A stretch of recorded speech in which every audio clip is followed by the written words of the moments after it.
नमस्कार, मैं प्रज्ञा पांडे और आप देख रहे हैं यूपी 24 नेटवर्क। आज जिस तरह से समाजवादी पार्टी कार्यालय में प्रेस वार्ता का आयोजन किया गया है, उसी को लेकर उपराष्ट्रपति चुनाव को लेकर जो उम्मीदवार सुरेश रेड्डी का नाम निर्धारित किया गया है, अब देखना होगा कि किसकी वोटिंग ज़्यादा आनी है। लेकिन समाजवादी पार्टी कार्यालय से पहले कांग्रेस कार्यालय पर प्रेस वार्ता थी, जहां पर सुरेश रेड्डी गए, वहां के लोगों से मिला, कांग्रेस के कार्यकर्ताओं से मिला और अब कुछ ही देर में सुरेश रेड्डी जो है समाजवादी पार्टी कार्यालय में आएंगे, यहाँ प्रेस वार्ता में शामिल होंगे और क्या कुछ कहेंगे ये देखना बाकी है और उन्हीं के साथ देखना है कि और भी क्या कुछ बातें निकलकर सामने आती है।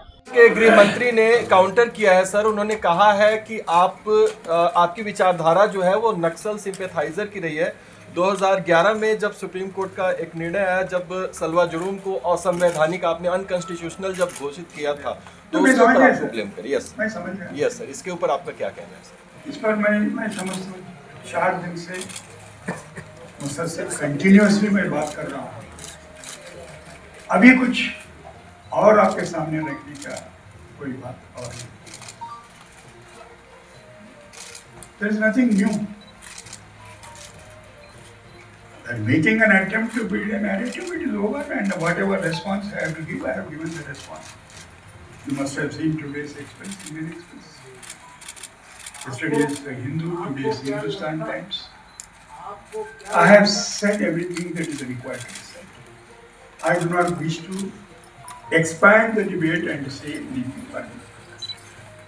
आपको क्या लगता है कि भारत की संवैधानिक संस्थाएं अपने स्थान से भटक गई? सर, इतना तो मुझे जरूर मानना पड़ेगा।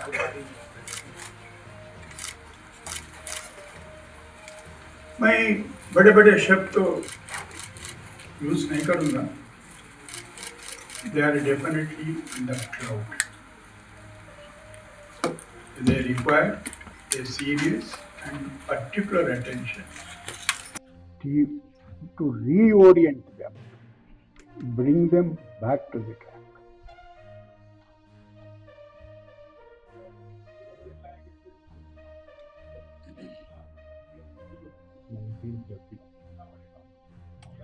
Sir, the distinguished leader of the opposition, बाजू में बैठे हुए, he is moved, and at their instance it is referred to committee JPC. It is under scrutiny. It would be imprudent on my part to react as to what the committee is going to decide. Sir, एक आखिरी सवाल है। भाजपा की आरोप है कि नक्सलवाद विचारधारा की वजह से आपको कैंडिडेट बनाएंगे। सर, मैं उठ जाता हूँ। अनादि टीवी से सर जया सिंह। भाजपा का आरोप है कि नक्सलवाद की विचारधारा की वजह से आप एनडीए प्रत्याशी से कैसे चुनौती देंगे? मैं इस बहन का धन्यवाद देता हूँ जिन्होंने कहा कि आखिरी सवाल है। चलो यार अभी सुदर्शन रेड्डी जी का आज बहुत बहुत स्वागत, बहुत बहुत आभार। उनका जीवन परिचय के बारे में हम सब जानते हैं और आज जिन राजनीतिक परिस्थितियों में उपराष्ट्रपति का चुनाव होने और हम लोग जिस न्याय की लड़ाई लड़ रहे हैं, उसके लिए एक न्यायमूर्ति से अच्छा विकल्प और क्या हो सकता है। लगातार संविधान को लेकर के, कानून को लेकर के, न्याय को लेकर के, हक को लेकर के, विचारधारा को लेकर के लगातार इंडिया गठबंधन हम सब के प्रत्याशी इस न्याय की लड़ाई में इससे बेहतर विकल्प और क्या हो सकता है। हमें उम्मीद है जो न्याय के पक्षधर हैं वो अपनी मां की आवाज पर निर्णय के पक्ष में वोट डालेंगे।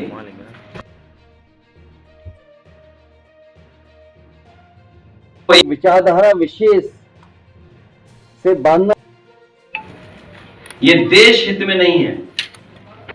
इसलिए हम अपने अधिकारों का सदुपयोग करते हुए अपना उम्मीदवार खड़ा कर रहे हैं। बात हार या जीत की नहीं है, सिद्धांत की भी है। और हमें पूरा भरोसा है कि जिस समय पड़ेगा तो हमारे प्रत्याशी न्याय ऐतिहासिक वोटों से जीत करके उस पद पर बैठने का काम करेंगे। मैं एक बार फिर न्यायमूर्ति वी सुदर्शन रेड्डी जी का, इस पार्टी के नेता प्रमोद तिवारी जी का, प्रदेश के अध्यक्ष जी, कांग्रेस पार्टी के पीसीसी अध्यक्ष और हमारी पार्टी के सभी नेताओं का मैं बहुत बहुत धन्यवाद और आभार प्रकट करता हूं।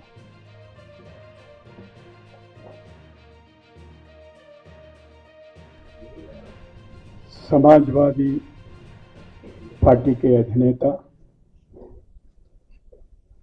प्रिय मित्र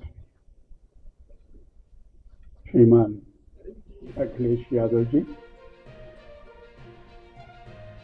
मंच पे उपस्थित साथियों, friends from media, ladies and gentleman, आप तो सुन रहे होंगे, हिंदी में 2 शब्द बोल दिए, फिर इसके बाद में अंग्रेजी शुरू कर दिए। क्या हो रहा है? लोहिया जी से हम बहुत कुछ सीखे हैं, नेताजी के साथ भी बहुत कुछ सीखे हैं, मगर एक ऐसी से आता हूं मैं, हिंदी में भाषण देने का सीख नहीं पाया, लेकिन हमेशा कोशिश करते रहता हूं। जब कभी आते हैं, उत्तर प्रदेश आते हैं या बिहार जाते हैं, हिमाचल प्रदेश आते हैं, थोड़ा बहुत बोलने के लिए कोशिश तो करते हैं और वो कोशिश तो जारी रहेगा। समाजवादी पार्टी के दफ्तर में और इस संदर्भ में दिल में तो बहुत ख्वाहिश है कि मैं आपसे हिंदी में बात करूं, लेकिन शायद हो नहीं पाएगा, कोशिश करते हैं। अभी आप लोगों को तो मालूम है, प्रतिपक्ष दल ने मुझ पर विश्वास रखकर मुझे उम्मीदवार चुन लिए गए हैं और मैं इसके लिए बहुत बहुत आभारी हूं। मुझे मालूम है ये दल जो भी इंडिया ब्लॉक था, फिर उसके बाद में जो इंडिया ब्लॉक में नहीं है वो लोग भी, वो गठबंधन में नहीं है वो लोग भी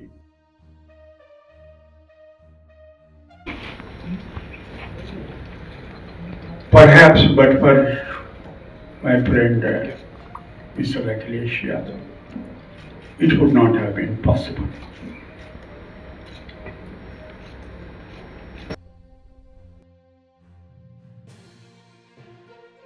अभी दिल्ली में केजरीवाल जी से मिला था, परसों मैं चेन्नई में था, तिरु स्टालिन जी से मुलाकात हुई, फिर रोज पार्लियामेंट मेंबर्स से बातचीत होती रहती है और तकरीबन हर रोज आप लोगों से तो बातचीत होती रहती है, कभी अखबार से, कभी इलेक्ट्रॉनिक मीडिया से इंटरेक्शन तो होती रहती है। And I don't have to tell you why I'm here. I have come here to solicit the support of honorable members of the parliament from the state of Uttar Pradesh. I believe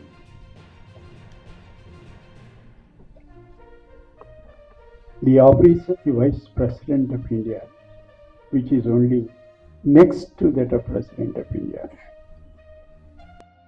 A political office. It's a high constitutional office.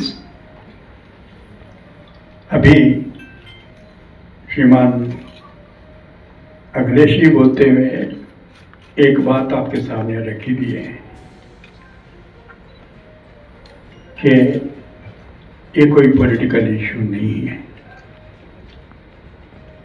और हम लोगों को इससे अच्छा candidate कहाँ मिलता था, इसलिए सब सर्वसम्मति से एसपी रेड्डी को आपके सामने खड़ा कर दिए, इतना तो बोल ही दिया। अब उनसे मैं समर्थन फिर आपके सामने पूछने की जरूरत नहीं है मुझे, क्योंकि मैं यहाँ पे खड़े होकर आपके सामने जो बात कर रहा हूँ उसके पीछे उनका बहुत बड़ा रोल है। अभी मैं कोई पॉलिटिकल इश्यूज पे बात नहीं करूंगा, इसलिए मैं आपको बोला हूं कि ये पॉलिटिकल ऑफिस नहीं है। And my journey with this constitution of India has begun in the year 1971 when I have entered the bar. और यहाँ पे लिखा हुआ preamble is stating at us. Those are the values for which I stood and assured the nation through you that I will continue to do so.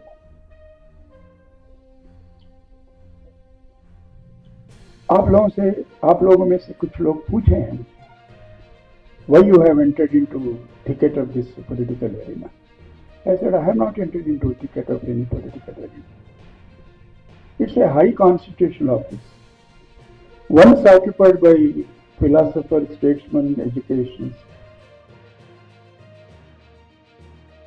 Another educationist, Dr. Zakir, is there. A former diplomat and an elderly, most respected person, Dr. K.R. Narayanan. Of late, Shri Hamid Ansari ji. More than anything, my peer,